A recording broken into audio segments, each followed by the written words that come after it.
Hi, Jean-François here, Product Information Specialist at MEC, and I'm here today to show you how to repair your tent pole.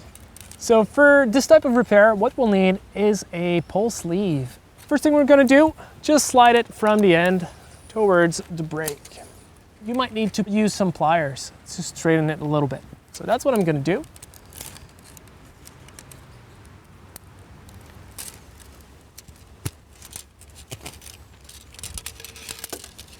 So with the sleeve on top of the brake, you want to make sure that it's roughly in the center.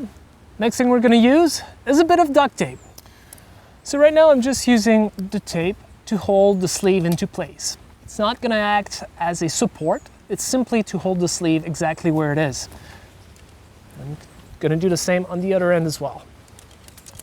Your pole might not be perfectly straight right now, but it's going to be enough to get you through your trip and come back home for a more permanent repair.